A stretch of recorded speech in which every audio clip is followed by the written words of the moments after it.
nongeye mbahaye ikaze mwebwe mukurikiye ibiganiro kuri Garagara Gospel. Imana y'amahoro ya ibeze rwose kandi baho umugisha, mukomeze kurangwa n'umutuzo uturuka kuri Yehova, kandi Yehova akomeze kubana mu namwe.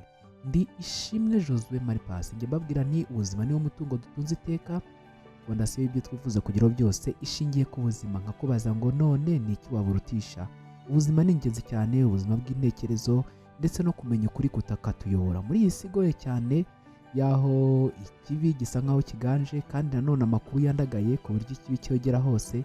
Ariko hari ibanga dukura mu kwizera Imana ndetse no kubana na Yehova, umutegetsi w'ikirenga w'isi n'ijuru, akaba Imana yacu isumba byose. Ibyo rero bishingiye ku kumenya ukuri kwe ndetse no kuyoborwa n'ijambo rye. Ibyo biduha akito ko gusobanukirwa n'abo turi bo ndetse tukamenya ibikwiye. Uyu munsi tugiye kurebera hamwe ibintu bigera kuri 10 bijyanye n'imico mbonera y'idini ry'abahamya ba Yehova cyangwa itorero ry'abahamya ba Yehova bitemewe kandi bishingiye kuri Bibiliya, nk'uko inyigisho z'itorero ry'abahamya ba Yehova cyangwa idini y'abahamya ba Yehova ibitangaza. Ibyo bintu 10 ntibyemewe na gakeya, kandi nk'uko itorero ribivuga, ni ingenzi cyane ko n'abantu bose bagakwiye kuba babikora kugira ngo turusheho kugira isi nziza, isi izahinduka paradizo aho buri wese azaba yishimye kandi nta na kimwe. Ndisegura ku mafoto n'amavideo ndi bukoresha amwe agize ibigize umurimo yakuwe ku mbuga zitandukanye ry'itorero ry'abahamya ba Yehova cyangwa se Jehovah Witness mu buryo mpuzamahanga bw'isi hose, ariko ni uburyo bw'iyogezabutumwa ndetse n'uburyo bwo gusangiza abantu amakuru atandukanye. Ni imico 10 yose, kandi iyi mico niyemewe. Abahamya ba Yehova bemeza yuko ari imico y'ingenzi, igihe abantu bose bashobora kuba bayigira ndetse bakagira amahame y'imbwirwamuco agendeye ku mimerere y'uko bakwiye kugendera ku buzima, ibintu byagenda neza. Reka twihute tugere ku mwanya wa mbere. Ikintu cya mbere abahamya ba Yehova rero batemera, abahamya ba Yehova by'umwihariko gikunze gukorwa n'abantu bakiri urubyiruko cyangwa se abantu b'abasiribateri. Abahamya ba Yehova ntabwo bemera kwikinisha cyangwa masturbation. Ni uburyo runaka bukorwa aho abantu bashobora kwishimisha, resisting the unclean habit of masturbation, ariko bakoresheje umubiri wabo mu buryo bwo kwirinda kwenda bahura n'abasore cyangwa inkumi bakabatera inda cyangwa bakanduzanya indwara. Abantu bakabikora mu buryo bwo kwishimisha, ariko mu buryo bumwe cyangwa ubundi abahamya ba Yehova bahamaganira kure, na Bibiliya yamaganira kure ibijyanye no kwikinisha ndetse n'umuco uwo ari wose ujyanye nabyo. Icyo babivugiraho rero babishingiraho, bavuga yuko kwikinisha ni umuco mubi cyane, nubwo utavuzwe nyirizina mu buryo bugaragara wenda ngo uvugwe izina muri Bibiliya, ariko hagiye hagaragara ibikorwa bitandukanye bigaragaza ko bifite aho bihuriye nabyo. Kandi rimwe na rimwe Imana ntago yemera yuko abantu bayo bagira imico ibatwara, ikabatwara ingamira, maze rimwe na rimwe bagatwarwa nayo bakayoberwa abantu n'umurimo w'ingenzi bakwiye gukorera Imana. Mu Befeso igice cya 4:19 ngo yatumye imitima yabo imera nk'iy'ibiti. Ariko nanone muri Yesaya igice cya 48:17 Imana izabahindura kandi biremere ibagira abantu bayo. Nk'abahamya ba Yehova ndetse n'abantu bakwiye kwizera iby'iyobokamana rizima, ntago bemewe gukora imibonano mpuzabitsina yabo bayikoreyeho. Ubwo ni uburyo bwo bwikunde bikinishije, bisa nkabyo, ariko none ni icyaha gikomeye cyane kuko ari ibintu bibi cyane. Abahamya ba Yehova rero ntago bemera uyu muco ndetse bavuga ko bawamaganira kure cyane. By'umwihariko bavuga ko uyu muco ujyanye n'ubwikunde ndetse no kubona aho mudahuje ibitsina nk'abantu bo guhaza irari ryawe. Ubihuje n'ibiboneka mu rwa 2 rw'Abakorinto igice cya 11 umurongo wa 3, iyo umuntu yikinisha aba asa nk'uwatwawe ingamira n'amarangamutima yo gutwarwa n'ibijyanye n'ibitsina. Ntago ashobora guhinduka rero umuntu w'ukuri urangwa n'urukundo, kwita ku bandi ndetse no kugerageza gukora ibyo Yehova amubwira. Nanone ibyaba byiza washaka umugore wawe kuko ni ikintu cyemewe kandi mu buryo bukwiye. Ubundi urukundo rujyanye no gukora imibonano mpuzabitsina rugomba kuba hagati y'umugabo n'umugore babyemerewe cyangwa se babihujwe mu buryo bwemewe n'amategeko cyangwa rusange, abantu bose babizi, nk'uko bigaragara mu Migani igice cya 5 umurongo wa 15 kugeza ku wa 19. Ubwo rero icyo bakubwira niba bimeze bityo, aho kugira ngo wikinishe cyangwa ukore indi mico ijyanye nabyo, icyaba cyiza nuko washaka hakiri kare niba wumva iyo ngeso isa nk'iri kukuganza ijyanye n'imibonano mpuzabitsina. resisting the unclean habit of masturbation. Ibi rero nanone babishingira kuko ibintu rwose bijyanye nabyo biba ari ubwikunde kandi bikangiza. Si ibyo gusa kuko mu bijyanye n'imitekerereze byangiza intekerezo ndetse bikazana imico y'ubwikunde ishobora gutuma abantu batangira no kugira ibitekerezo bisa nk'aho byangiritse biturutse kuri iyo ngeso mbi yo kwikinisha. Abahamya ba Yehova bamaganira kure cyane rwose ingeso y'ubwikunde yo kwikinisha ndetse bakavuga ko ugomba kuyivamo nibura umuhamya wa Yehova ndetse n'imbura n'umwizera uwo ari we wese ushaka gukurikira inzira y'ukuri y'icyo Yehova ateganiriza abantu be ndetse ategurira abantu be kugira ngo babe bashyitse kandi bafite ibibasabwa byose byuzuye. Ikindi kintu cya kabiri wenda abantu bazi ku bahamya ba Yehova, abahamya ba Yehova ntibemera guterwa amaraso. Hari ubwoko bw'amaraso biterwa abantu rimwe na rimwe iyo ugiye nko kwa muganga wenda urwaye indwara ikomeye cyane bigasaba yuko wenda uvuye amaraso menshi cyangwa ibindi bibazo runaka by'ubuzima ukaba waterwa amaraso. Abahamya ba Yehova rero ntibemera ibijyanye no guterwa amaraso nk'uko babihuza n'ibiboneka mu Balewi igice cya 17 umurongo wa 10 aho Imana ivuga yuko Abisirayeli batagombaga kurya inyama ndetse ngo baziryane n'amaraso n'uburyo bumwe cyangwa ubwihuze. Bavuga rero ko amaraso ari bwo bugingo. Iyo rero usa nk'utewe ubugingo bishobora kukwanduza indwara zindi zo ku bandi bantu kandi bisa nk'aho aba ari ihuza bugingo kandi ridakwiye. Icyaba cyiza rero ku bahamya ba Yehova ni uko ushobora kuba rwose wakwihangana kabone nubwo byaba bisa nk'ibiri kwereka yuko ugiye kugerwaho n'urupfu cyangwa rusa nk'urukwegeye, ariko ibyaba byiza ni uko wagenda neza aho kugenda ngo ugende uhemukiye Yehova cyangwa se utagendeye mu mahame mbwirizwamuco y'icyo Bibiliya itubwira. By'umwihariko bavuga yuko icyaba cyiza ari uko wakoresha uburyo kamere bundi busanzwe kuko nabwo burakoreshwa umuntu akaba yavurwa ariko hatabayeho uburyo bwo guhana amaraso ndetse no guterwa amaraso. Iki ngiki nanone ni ikintu gikomeye kuko abahamya ba Yehova ukimara kwinjira mu idini y'abahamya ba Yehova hari ikarita rusange usinya yerekana ko mu gihe byaba bibaye ushobora kugira undi muntu wo mu muryango cyangwa abandi bashobora kugufatira imyanzuro bakubiyemo abantu baba bazi iby'itorero ndetse n'idini bashobora kugufasha bakagufatira umwanzuro n'igihe wowe ubwawe utabasha kwifatira umwanzuro. Iyi karita rero urayisinya ibikubiyemo amahame n'uburyo runaka bwo kwita ku bijyanye n'ubuzima bwawe, ariko by'umwihariko ku isaha ya nyuma handi byaba bigoye cyane bikomeye ko byasaba yuko rimwe na rimwe uterwa amaraso, ariko mu ikarita usinya werekana yuko utemewe ibijyanye no guterwa amaraso kuko ni bibi cyane. Bavuga ko guterwa amaraso ari nko guterwa ubugingo, bisa nkaho ari uguhuza umuntu n'undi kandi nanone ni uburyo bubi bwo guhuza imico mbonera, ni uguhuza ibidashoboka. Uburyo bwo aribwo bwose rero bwo guterwa amaraso yaba ibyitwa ama blood plasma, white cell n'ama platelets ndetse n'ama red cell byose ntago byemeye mu itorero ry'abahamya ba Yehova. Nta buryo ubwo aribwo bwose mu idini y'abahamya ba Yehova bwemewe bwo guterwa amaraso ku mpamvu iyo ari yo yose. Icyaba cyiza nk'uko Petero ngo n'izindi ntumwa bavuze ngo ibikwiriye ni ukumvira Imana kuruta abantu, cyangwa se nanone icyaba cyiza ni uko wabaho ubuzima bugufi hano kuri iyi si ariko ukaba uteguriwe ubuzima bw'iteka ryose muri paradizo nshya, aho kugira ngo uterwe amaraso mu buryo bumwe cyangwa ubundi. Icyaba cyiza ni uko wakwemera yuko wabura n'ubuzima ubundi tukazahurira muri paradizo nk'uko abahamya ba Yehova babivuga muri iyi nyandiko. Abahamya ba Yehova ntabwo bemera ikintu kijyanye na kimwe icyo ari cyo cyose kijyanye no guterwa amaraso, kuko bavuga ko guterwa amaraso ari ikintu kibi cyane kandi Bibiliya ikibuza ngo twabibonye ari mu Balewi igice cyaho cya 17 umurongo waho wa 10. Hari ikintu kimaze kogera hirya no hino rero by'umwihariko mu bijyanye n'ingo cyitwa divorce. Divorce kuba ubana n'umuntu ariko bikarangira mudahuje, noneho ugashaka ko wenda uwo muntu mutakomeza gukomezanya ahubwo mugatandukana. Mu bahamya ba Yehova rero ibi ntabwo byemewe. Ntabwo mu bahamya ba Yehova divorce yemewe gusa ku kintu kiri exception nk'uko Yesu abivuga. Divorce yemewe gusa igihe umugore wawe yaguciye inyuma. Ibi nanone bigomba kwitonderwa cyane ku bahamya ba Yehova. Bavuga ko ibijyanye no guteretana ndetse no kubana kwiyitamo uwo muzabana ari ibintu byitonderwa bigasengerwa kandi ugahuza n'umuntu muhuje ukwizera. Mu bahamya ba Yehova ntabwo byemeye kuba wabana n'umuntu mudahuje ukwemera ubwo utari umuhamya wa Yehova mu buryo ubwo ari bwo bwose. Bavuga ko divorce itemewe kuko ari uburyo busa nko guca umuryango kandi icyo Imana yafatanije nta muntu ugomba kugitanya. Ikintu gishoboka gusa nk'uko Yesu yabivuze ni igihe uwo muntu uwo mubana yagiye mu nzira y'ubusambanyi.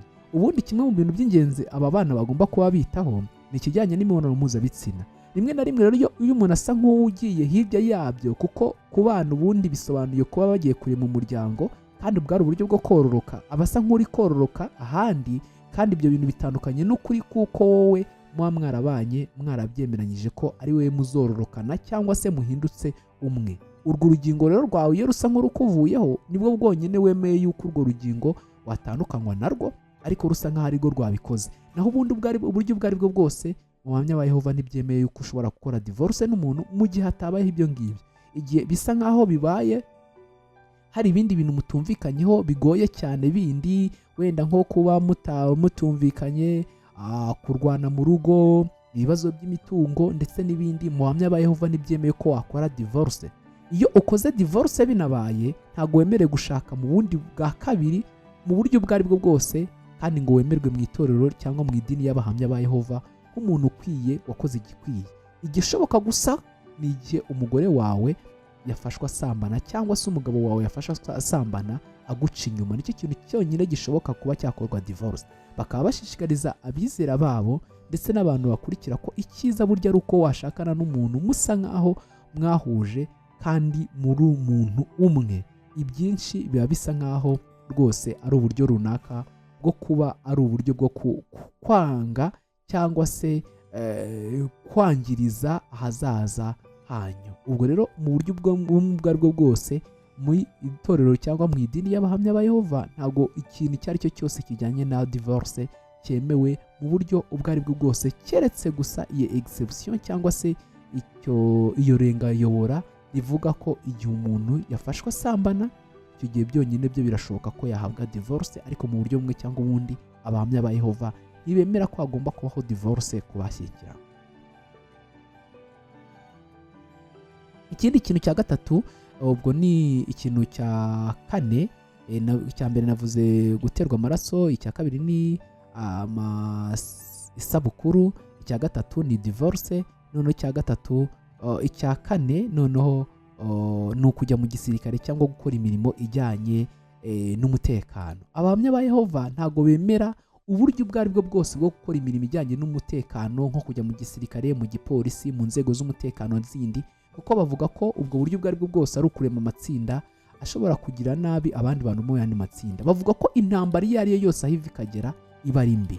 Rero iyo ugize uruhare muri iyo ntambara bisa nk'ukoza amaraso, ibizaba byose biba bisa nk'aho bigushamikiyeho. Abahamya ba Yehova mu buryo ubwo ari bwo bwose ntago bemera ibijyanye no kujya mu nzego zishinzwe umutekano, by'umwihariko mu gisirikare, igipolisi n'izindi nzego zose, kuko bemera ko mu buryo bumwe cyangwa ubundi igihe Satani ashobora gukoresha izo nzego, amaraso y'abantu bakomoka ku bibi byabaye ashobora kukujyaho.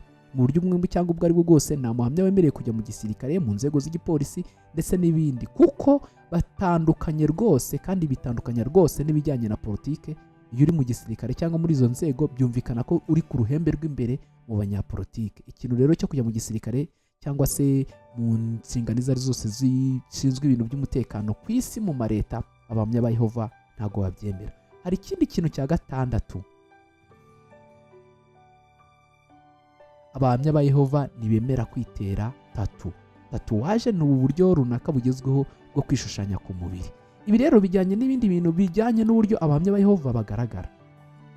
Niba ujya ubona Abahamya ba Yehova bakunze kugaragara nk'abantu b'abasirimu bisumbuye, basa neza kandi bambara amakoti, bafite ibikapu, abagore babo basa neza, bisokoje, bagaragara neza. Ibi rero byose bijyanye n'imiyoborere ishinzwe ibijyanye na protokole y'uko abahamya ku isi hose bagomba kuba basa. Abahamya ba Yehova rero ntibemera ibijyanye na tatu no kwishushanyaho ku mubiri, ibintu by'ubukarishya buranga bindi bitandukanye n'uko bagomba kuba basa. Ibi nanone bijyanye n'ibijyanye n'imyogoshere cyangwa uko bagaragara inyuma.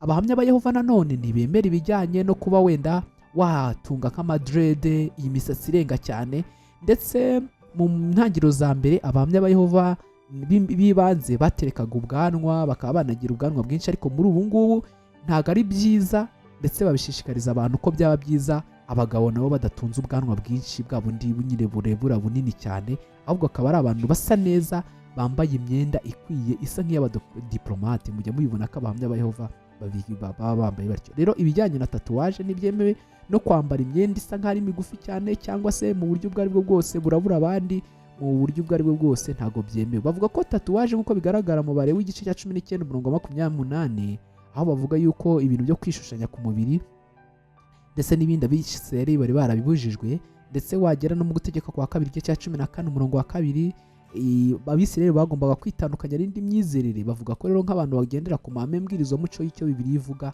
ibijyanye no kwishushanyaho ku mubiri na tatuwaje byose atari ibintu byiza. Ubwo rero ibyo binajyana nanone n'uko abagahamya ba Yehova by'umwihariko abagabo bagomba kuba bagaragara mu buryo bumwe cyangwa ubundi. Bigisha ko icy'ingenzi cyane ari uko umuntu agomba kuba asa neza, atuje kandi atagaragaza ibintu bisa nk'ibirabura abandi ku mubiri kugira ngo bibateshe inzira cyangwa bibatandukanye n'uburyo runaka ubwo ari bwo bwose. Hari ikindi kintu rero cya gatandatu gikomeye cyane abahamya, cya karindwi ubwo ngubwo gikomeye cyane abahamya ba Yehova bakora. Abahamya ba Yehova buriya ntibatora voting. Abahamya ba Yehova ntibemerewe gutora, kuko nanone nk'uko twabivuze kutemera mu kujya mu bijyanye n'inzego z'umutekano. Gutora, iyo utoye umuntu ibyiza n'ibibi azakora biba bisa nk'ibikuri ku mutwe. Abahamya ba Yehova nk'abantu batemera kujya muri politike mu buryo ubwo ari bwo bwose, bemera ko batagomba gutora. Umuyobozi wacu ni Imana cyangwa se Rabbi, wemera ko ari Imana gusa. Intambara rero zikomoka ku moko, udutsiko tw'abantu, kwishyira hejuru, amaleta n'ibindi, ibyinshi bituruka ku bantu baba baratowe nyuma bakaza guhinduka nubwo baba ari beza. Ubwo rero ngo iyo wamutoye, iyo watoye uba waragize uruhare mu gushyiraho uwo muntu, biba bisa nk'aho rwose umuri inyuma. Ibizaba byose, amaraso ameneka, ubugambanyi, ubwicanyi ndetse n'ibindi byo guhotera indi nyoko muntu, byose bikubiye mu kuba uwo muntu muba musa nk'aho muri kumwe bizakubarwaho. Abahamya ba Yehova mu buryo bumwe ntabwo batora, bemera ubutegetsi bumwe bw'ibanze aribwo buzazanwa na Mesiya, bukazaza gutegeka hano ku isi muri paradizo yagizwe nshya.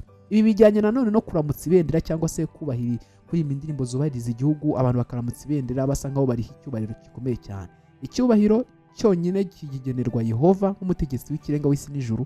Ntabwo ibi nabyo babikora, kuko bemeza yuko ibi bitandukanye n'ukuri kw'icyo Bibiliya ibivugaho. Rimwe na rimwe nubwo abahamya ba Yehova bagiye babangamirwa, bagafungwa cyangwa se bakangirwa mu gukora mu burenganzira runaka cyangwa bakamburwa ibyabo, ntibigeze bajya mu mihanda wenda ngo birukanke bakora ibintu bisa nk'ibyo ngibyo.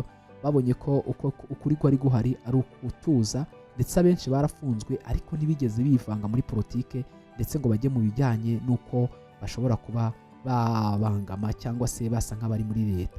Bemera ko leta zibaho, bakemera no bagaha n'agaciro abayobozi ba leta ndetse n'abaperezida n'abandi bashinzwe iby'umutekano n'ibindi byose, ariko bo ubwabo ntibemerewe kujyamo. Hari ikindi kintu rero cyogeye cyane, abahamya ba Yehova ntago bemera ibyo kunywa itabi. Mu matorero amwe namwe wenda ushanze urebye nka Katolike cyangwa iki, ushobora no kubona nk'umupadiri ari kunywa itabi cyangwa n'andi matorero menshi, ariko abahamya ba Yehova kimwe mu bintu bikomeye cyane utemewe kuba wakora ni ukunywa itabi. Kimwe mu bintu babivugaho ku bijyanye no kunywa itabi ni uko bavuga ko ibijyanye n'ibiyobyabwenge by'umwihariko itabi, nubwo ritavugwa mu buryo buziguye muri Bibiliya, ariko bavuga ko ari kimwe mu bintu byangiza intekerezo z'abantu, kandi igihe umuntu afite intekerezo zangiritse ntabwo akora n'umurimo w'iyobokamana mu buryo bwiza. Rero iyo ikintu cyangiriza intekerezo z'abantu rimwe na rimwe kikabamarira amafaranga, kikabatesha umutwe, bavuga ko kidakwiye kuba cyakorwa n'umuntu uyoborwa n'ijambo ry'Imana cyangwa se n'ibiri mu mahame y'icyo Yehova adutegurira. Kunywa itabi ni ikintu kitemewe na kimwe, by'umwihariko n'ibijyanye n'ibiyobyabwenge byose ku bahamya ba Yehova ntabwo byemewe, ndetse kubikora ntibyemewe. Uramutse uyibonywemo bigaragara nk'umuco udakwiye kandi ushobora gucibwa.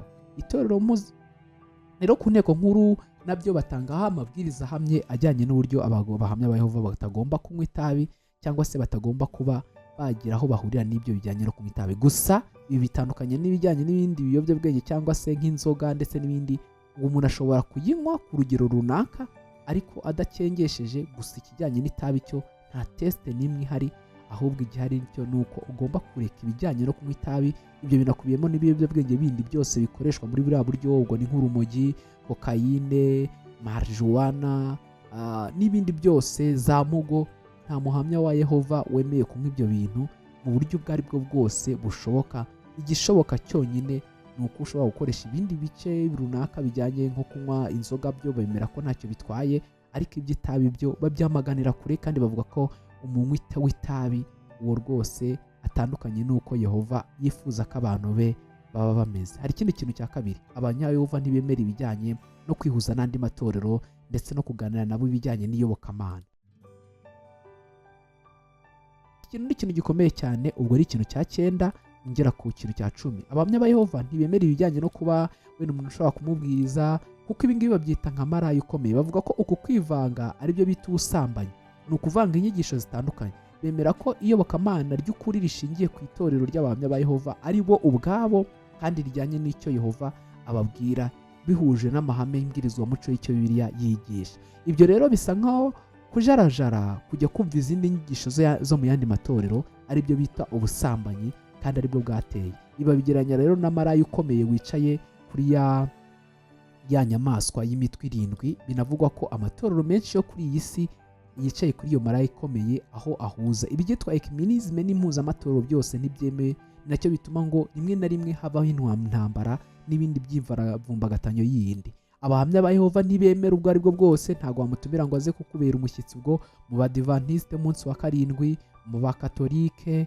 muri shinto, hinduisme, confucius, abarokore, adeperi, ndetse n'irindi torero iryo ari ryo ryose, Zion Restoration Church, n'indi iyo ari irindi torero iryo ari ryo ryose, kuko ntabwo bemera ko bafite amahame y'ukuri y'icyo Bibiliya yigisha, kuko bo bagifite. Rimwe na rimwe rero ngo biba bisa nkaho waba uri guta zahabu ukirukanka ku binonkori. Icyo cyaraba ari ikintu kidahuye n'ukuri k'ibyo Yehova ashishikariza abantu bye. Ikintu cyemeye gusa rimwe na rimwe ni ugusangira n'abandi ibitekerezo, ariko nabwo atari uburyo bw'impaka gusa. Mu gihe ugiye kubigisha, n'iby'impaka ntibyemewe ku byerekeye amatorero ndetse n'amadini, no kwinjira mu matsinda y'abantu bajya impaka ku byerekeye imyizerere, ibyo nabyo ntibyemewe. Mu bahamya ba Yehova kandi ntabwo bagira abayobozi bakuru bitwa amazina ngo ababishopu, abaki, abasaza b'itorero, n'inteko nkuru igizwe n'abantu 9 baba ku nteko nkuru i Washington cyangwa se i Brooklyn, aho itorero riba. Noneho abo ngabo nibo bagena iby'ibanze byose, kandi n'integanyanyigisho ishobora kwigishwa ku isi hose. Ikindi, ntabwo bemera ibijyanye no kwishyiraho ibirango bijyanye n'ibishushanyo by'iyobokamana, nko kwambara udushenete tw'imisaraba ndetse n'ibindi. Iki nanone kijyanye n'imisaraba cyo kiriho akandi kantu. Abahamya ba Yehova ntibemera ko Yesu yabambwe ku musaraba. Bemera ko yabambwe ku giti, ariko icyo giti si umusaraba.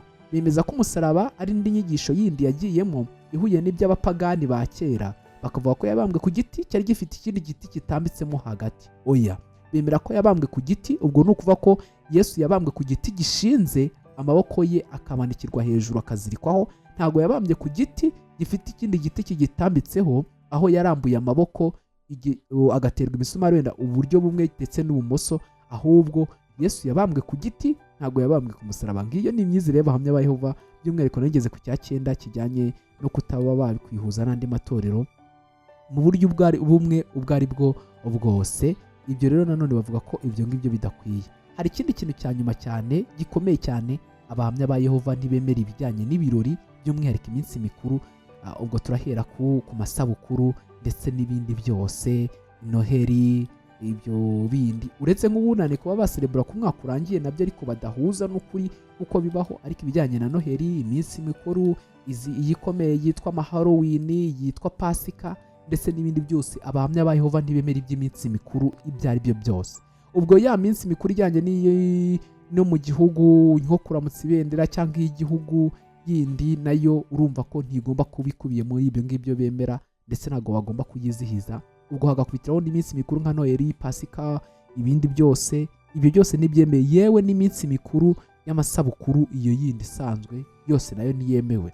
Bavuga ko rero umunsi mukuru wemeye gusa ari umwe, ni umunsi wo kwizihiza cyangwa se wo kwibuka, gusangira, cyangwa se ni nko kwizihiza n'ifunguro rya nimugoroba ry'umwami, aho baba basangirira hamwe bibuka uburyo munsi Yesu yasangiye n'abigishwa be nimugoroba araye ari bujye ku musaraba ngo apfire abari mu isi. Ubwo umusaraba nawe ubwo byumve, niba nkoresha umusaraba ni igiti cyangwa abaye araye ari bumanikwe, kuko umusaraba n'ubundi uzi nka crossing. Ubwo ni igiti kizamuye n'ikindi gitambitseho. Niba abahamya ba Yehova batemera rero umusaraba, ubwo araye ari bubambwe. Reka nkoresha ubwo buryo. Abahamya ba Yehova niwo munsi wemera, ndetse bakawigira uw'ingenzi cyane, aho bishima bagasangira n'inshuti, bagatumira n'abandi bavandimwe benshi, bakaza bakabana nabo mu buryo bumwe cyangwa ubundi. Ibindi byose bijyanye n'iminsi mikuru ntibyemewe mu bahamya ba Yehova. Ngayo nguko rero ni amahame agera ku 10 y'uko abahamya ba Yehova bemera, by'umwihariko twahereye ko bahamya ba Yehova batemera ikintu icyo ari cyo cyose kijyanye no kwikinisha ndetse n'ibijyanye no gukoresha imibonano mpuzabitsina mu buryo budakwiye. Ikindi abahamya ba Yehova twabonye ko ikindi kintu batemera guterwa amaraso mu buryo bumwe cyangwa ubundi. Ikindi ntabwo bizihiza amasabukuru n'ibindi bindi bijyanye nabyo. Ikindi ntibemera icyitwa divorce keretse gusa exception ku muntu wasambanye. Ikindi ntibemera kujya mu mirimo ijyanye n'igisirikare cyangwa se n'umutekano, ubwo ni na military services yose. Ikindi ntibemera tatuwaje n'ibijyanye n'imyambarire idakwiye bijyanye n'uburyo abantu bagaragara nk'amadred ndetse n'ibindi, ntabwo ari ibintu bikwiye. Ikindi cya karindwi ni ugutora, ntabwo bemera gutora, ubwo binakubiyemo no kuramutsa ibendera, kwigaragambya n'ibindi byose nk'ibyo ngibyo. Ikindi cya munani abahamya ba Yehova ntibemera kunywa itabi, ibijyanye no gukoresha ibiyobyabwenge ibyo ari byo byose ntibyemerwa.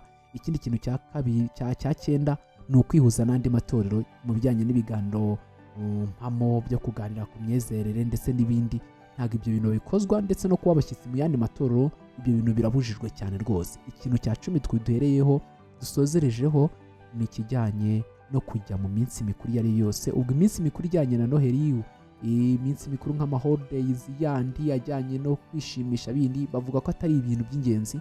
Icy'ingenzi ari ukubana n'abantu amahoro ndetse no kugira iminsi mikuru iyo ari yose igahora ari ubuzima bwawe bwose, ndetse ukorera Yehova mu buryo bumwe cyangwa ubundi. Ubwo amahoro wini ayo Noheli, iminsi mikuru mu gihugu n'iki, ibyo bintu ntibyemewe. Umunsi wemewe wonyine ni ifunguro rya nimugoroba ry'umwami, aho Yesu yasangiye n'abigishwa be akavuga ngo bajye bamwibuka. Niwo munsi wonyine uri muri Bibiliya uhuzwa n'ukuri kw'ibyo abahamya ba Yehova bemera. Ngabo abahamya ba Yehova ngabo rero, mbibutse ko abahamya ba Yehova ari itorero nyine n'ubundi cyangwa idini igaragara ko igira imyizerere itandukanye ariko ifite uburyo bw'imyigishirize idasanzwe, aho bigisha ku nzu n'inzu. Ishimwe Josue Maripas, niba utarakora subscribe kuri uyu murongo nagusaba kuyikora kugira ngo ibiganiro bitandukanye bijye bibasha kugeraho kandi bikugeraho neza, dukomeze no kurema umuryango mugari. Mugire impagarike n'ubugingo, mugire Imana n'amafaranga. Ciao ciao.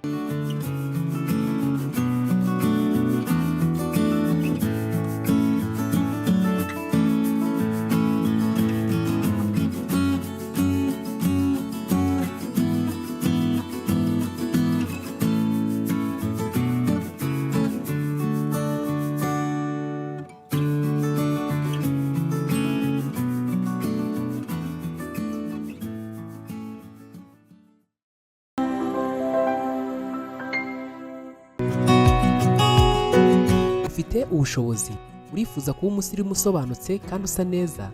Ndabibona ngeze iwawe. Tunga ibikoresho byiza birimbisha iwawe nk'intebe zo kwicaraho nziza kandi zitandukanye, tapi nziza, imisego myiza ikomeye kandi ya originale. Right, uri umusirimu. Boneza iwawe none utunga ibi bikoresho byiza iwawe. None se ntubikeneye?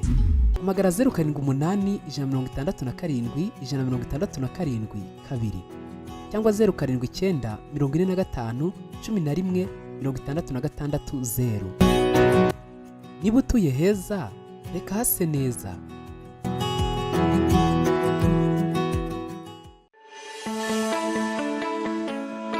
Utangiye bizinesi nk'iy'inganda nto cyangwa inini, wifuza gukora packaging cyangwa uburyo bwo gupfunyika neza ibyo ukora? Fungura idirishya rishya none. Wari uzi ko 78% y'abakiriya banaturuka kuri packaging nziza cyangwa bagura ibicuruzwa bipfunyitse neza? M&C Corrugated Box Company ni igisubizo mpamo cyawe. Dukora amakarito y'ubwoko bwose ku ngano yose ushaka neza kandi vuba. Tuyandikaho kuri size zose ushaka kandi tugashyiraho ibirango byawe ibizwi nka branding. Hesha agaciro ibyo ukora, ibicuruzwa byawe ubishyira mu makarito meza mashya kandi yizewe. Iki ni igisubizo niba waburaga amakarito ushyiramo ibicuruzwa byawe. Dutanga n'izindi serivisi zitandukanye kandi tukanazigisha, zirimo kwandika ku myenda, imodoka, amatasi n'ibindi bikoresho byose mu buryo bwiza bwa kinyamwuga, kuvanga no gutera amarange n'ibindi bijyanye nabyo. Ikaze.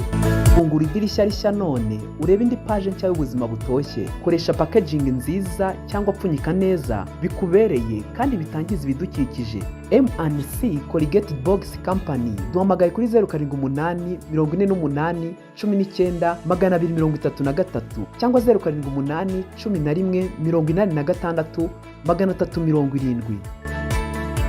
wanadusanga aho dukorera mu mujyi wa Kigali mu karere ka Gasabo, Karuruma, ahazwi nko mu Makawa mu marembo ya Emono Park. Dusure ku mbuga nkoranyambaga zitandukanye nka Facebook, YouTube, TikTok, Instagram ukoresheje izina M&C Corrugated Box Rwanda. M&C Corrugated Box Company Rwanda. Smart Packaging, Perfect Solutions.